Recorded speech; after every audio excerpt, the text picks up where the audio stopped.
Amanda has just yelled at me to go. So we're just straight into this bonus episode of Big Business. Welcome back. Today we are chatting about something that's quite relevant in 2024, the risks associated with putting your staff on social media. Now, I did get a comment or a message somewhere like last week and I saw it and I thought, I want to talk about that. Someone was asking about like how we go about putting our staff in social media. So I thought I would give you all a little spiel on how it works at Fate, because there can be a lot of risks involved with putting your staff on social media. So one thing that we're huge on in our workplace is consent when it comes to being on social media. Obviously, we have two employees, Claire and Emily. They are directly employed for our social media. So it's a given when they are coming into their brand new roles at Fate, they know that they're signing up to be on the Fate social media team, which means it's just a given that they're going to be in content. They know that. As for everyone else that you see in our content, like you'll see all different random faces here, there, and everywhere on our socials, they give us consent every single time that we are making anything. It could be a fun reel. Last week we did the Hear Me Out cake for Fate, where we all like had a different character and we stuck it into the cake. We ask every single time, would anyone like to be in this video? Never do we just have the expectation that everyone at any given moment will be happy to be in content. So let's say, for example, Claire, our social coordinator, is heading over. She wants to go over to the warehouse and she wants to film a bunch of different videos. She will give our warehouse team the heads up that, hey, tomorrow or in 2 days, I am coming to the warehouse, and she'll even give them a rough idea of what she wants to film. We're going to do a trivia, and then we're going to do this, that, and the other. I just wanted to let everyone know, and that I'll be keen for anyone to be in the content if they want to. So we don't ever just show up and go, be in this. And I think that's really important. Same if we're like going around the office and doing a little trivia story series or an outfit of the day or whatever it may be. We ask for permission every single time. Hey, Sam, do you want to be in this fit check video today? Never do we expect people, especially those who aren't in our social media team, to just be willing and ready to be on our social media. And if someone says, no, I'm not feeling up for it today, and they just want to work at their laptop, that is so fine. There is no hard feelings whatsoever. So that's a huge one for us. But as for Claire and Emily, sorry, you got to be in videos whenever you're bloody told to, because that's part of your job. Now, what are some of the risks of putting your staff out there on social media? There's obviously a lot. Number one is you're exposing them to an audience.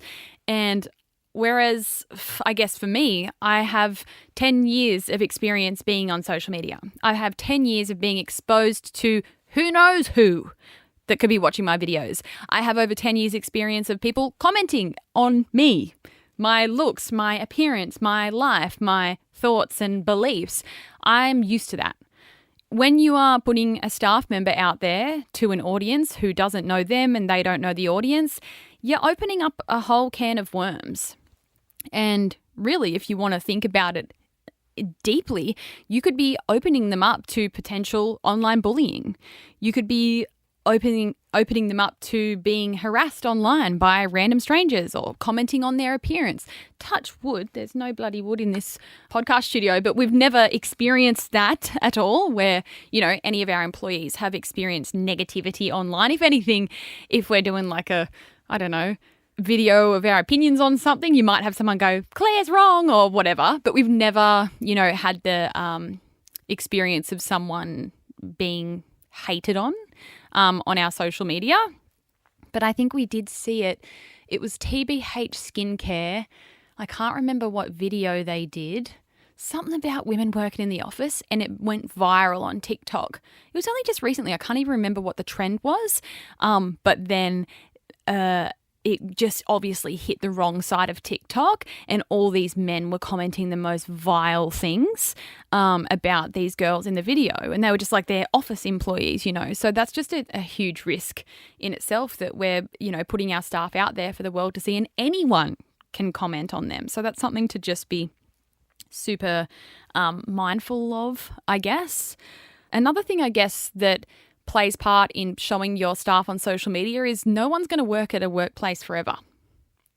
and you will have staff come and go.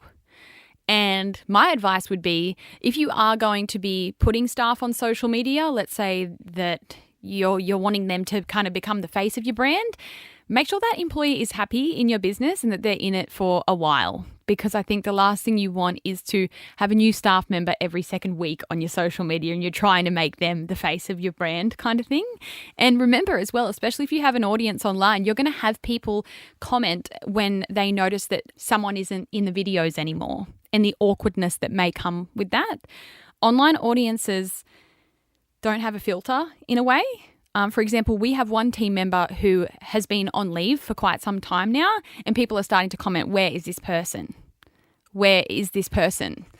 And whilst it's all well and good for people to comment that and say, where is she? She's not in any of the videos. Audiences don't realize that they don't know why that person isn't in the videos anymore, and that just becomes a really fuzzy little grey area where something bad could have happened, or maybe that person isn't working at that business anymore. So that's just another thing that you've got to be really mindful of, is when you're putting your staff on social media, you're essentially going to be creating connections between them and your community. And then if for whatever reason that person isn't going to be in your content anymore, you're going to have people asking. And it's not the end of the world, someone commented the other day, where is XYZ person in our videos? And I said, they're on leave at the moment. But I think audiences need to learn to have a filter when it comes to that kind of stuff. Xander, you have a question? I do have a question.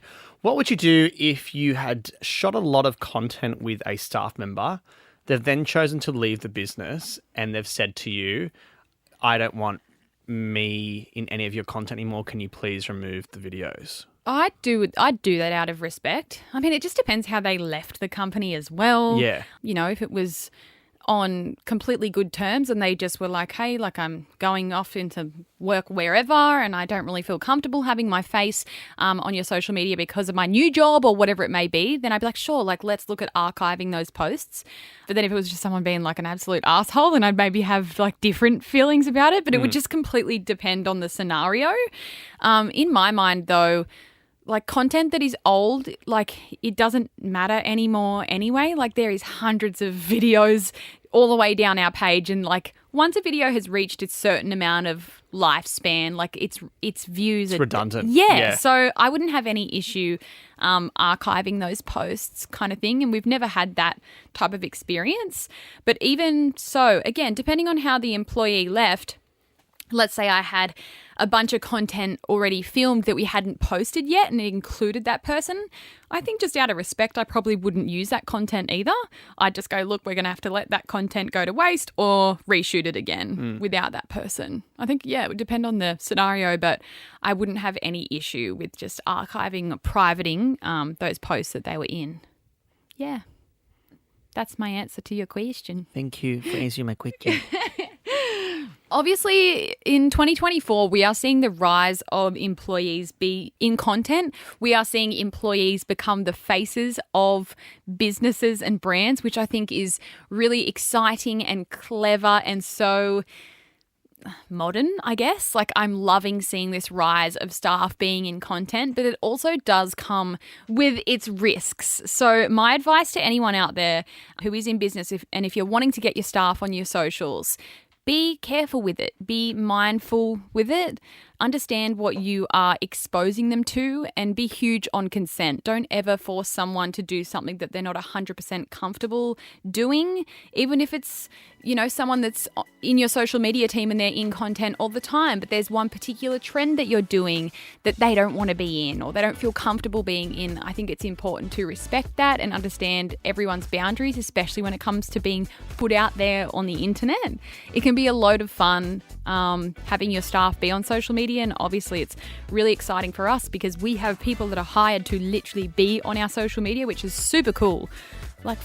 If I wasn't doing what I'm doing now, I would go and be a social media girly at some business because that's just the dream role, just having fun and creating content.